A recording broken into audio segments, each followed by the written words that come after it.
এদের কাজই হচ্ছে মারপিট করা। এরা মারপিট ছাড়া কিছু বোঝে না। খাওয়া আর মারপিট করা হচ্ছে এদের মূল কাজ। তো গাইস, সকালবেলা ঘুম থেকে উঠে গেছিলাম। আজকে ঘুম থেকে উঠতে অনেকটা লেট হয়ে গেছিলো। তারপরে হাই টাই তুলে মশারিটাকে গুছিয়ে টুছিয়ে ঘুম থেকে উঠে পড়লাম একটা মিষ্টি হাসি দিয়ে। তারপরে জুতোটাকে রেডি টেডি করে জুতোটা পরলাম। জুতো পরে চলে গেলাম গোয়ালঘরে। গিয়ে এই যে সুন্দরীকে বের করতে হবে। বাচ্চাগুলো সব এখানে রাখা আছে। এদেরকে সব দড়ি টড়ি খুলে এদেরকে বের করলাম। বেড টেড করে এই রাস্তা উঠানে একটা পাতা পড়েছিল, সে পাতাটাও খেতে শুরু করেছে যেহেতু সকালবেলা পেটে খিদা আছে। তারপরে এদেরকে বেঁধে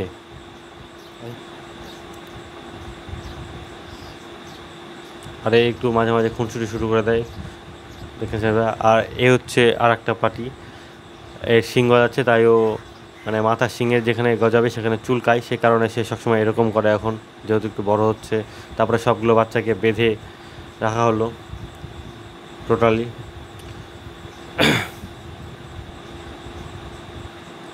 তারপরে খাবারগুলোকে দেওয়া হবে জন্য সব খাবারের যে ড্রাম আছে সেগুলোকে দিয়ে দেওয়া হলো। প্রত্যেকটা জায়গাতে একজনেরটা আরেকজন টানাটানি করে। মানুষের যেরকম হয় এরটা ভালো ওরটা ভালো, তেমন পশুদেরও হয় যে এর থেকে আমাকে ওরটা বেশি খেলে ভালো হবে, ওকে বেশি খেতে দেয়। এরকম একটা সবারই একটা মনোভাব থাকে, সে মানুষ হোক বা পশু। তারপরে এরটাকেও দিয়ে দিলাম যে অন্যটা টানাটানি করছিল। তারপরে দেখো ওকে দিয়েছি, আবার এই টানাটানি শুরু করে দিয়েছে। এটা হচ্ছে মানুষ কেন, সবারই একই অবস্থা। তারপরে ওকে দিলাম, দিয়ে ওর দড়িটা একটু ছোটো করে দিলাম, যেহেতু নাহলে ও সবারটা টানাটানি করে শুরু করে দিয়ে সবার খাবারটা ফেলে দিবে। সেই কারণ সকালবেলা যদি খাবার ফেলে দেয় সেক্ষেত্রে প্রায় আমার অনেক টাকা লস হয়ে যাবে। তো সেখানে তাকে ছোটো টোটো করে রেখে দিলাম। দড়িগুলোতে যেহেতু ওদের বৃষ্টির জন্য বের করা হচ্ছে না, দড়িগুলোও ভিজে গেছে, কারণ এখন সারাদিন এরপরে থাকছে। আর যেহেতু ম্যাটের জন্য ওরা মোটামুটি ঠিক আছে। আর এ হচ্ছে এই খিদা লেগেছে, আমাকে প্রথমে ইঙ্গিত দিয়ে বলছে যে মুখরম করে যে আমাকে আপনি খেতে দাও। তারপরে সবাইকে জল টল দিলাম, দিয়ে ভুট্টা, তারপরে যে সমস্ত দানা গোনা গরুকে খাওয়াই, মিনারেল মিক্সচার, এগুলো সব দিয়ে রেডি টেডি করে এই দেখো দেখতে পাচ্ছ আমি সব মিনারেল মিক্সচার দিচ্ছি, ভুট্টা রেডি করলাম। দেন তারপরে এক এক করে সবাইকে দিচ্ছি। যেহেতু সবার ভিডিওটা করা হয়নি, যেহেতু আজকে আমি একা ছিলাম আর কেউ আমার ক্যামেরা ধরার কেউ ছিল না, সে কারণে দিয়ে দিলাম।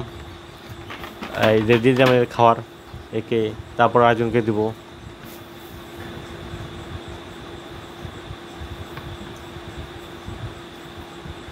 তারপরে কিছুটা কারি ভিজে গেছিলো, সেই ভিজা কারিটাকে এনে আটির মুখটা খুলে বা কেটে দিয়ে দিলাম সবাইকে খেতে।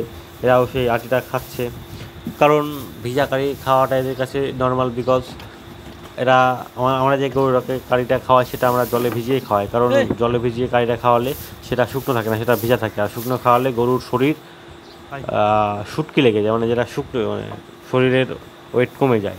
সেই কারণে দেখতে পাচ্ছ এর খিদা লেগেছে প্রচণ্ড হারে, সেখানে ওই একটা আটি ওদিকে নিয়ে চলে গেল।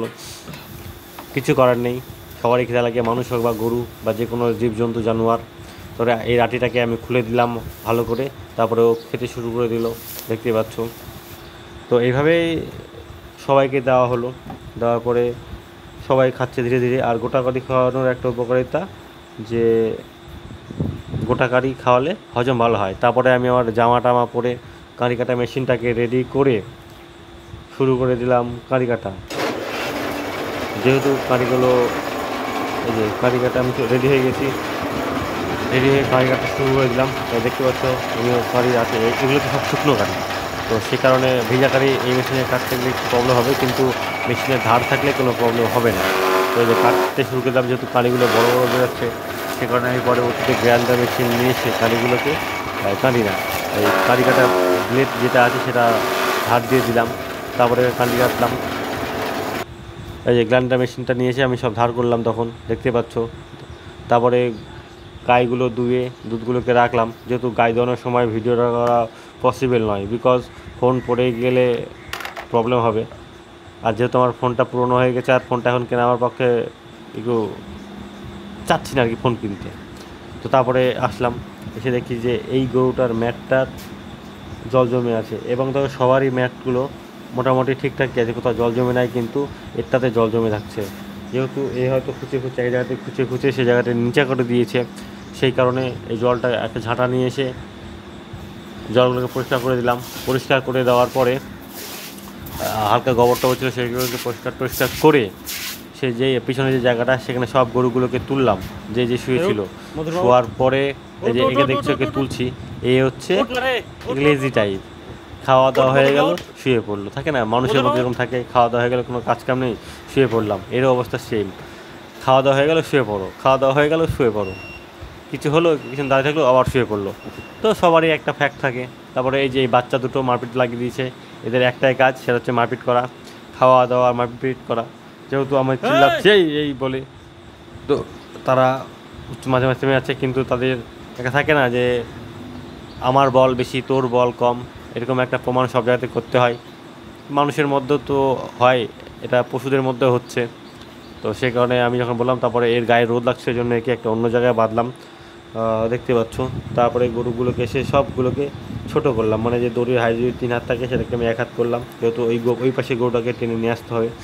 টেনে নিয়ে সবাইকে বেঁধে দিলাম, এটা দেখতে পাচ্ছি। তারপরে ওর জায়গাটা পুরোপুরি ক্লিয়ার করে দিয়ে আমি ম্যাটটাকে তুললাম, তুলে দেখি নিচেও জল জমে আছে। সে জলটাকে আবার পরিষ্কার করলাম, যেহেতু প্রায় অনেকটা ডিপ হয়ে গেছিলো সেই জায়গাটা। তারপরে অনেক ভাবনা চিন্তা করে ভাবলাম যে না, এটা আর রাখা যাবে না, কি করা যায়।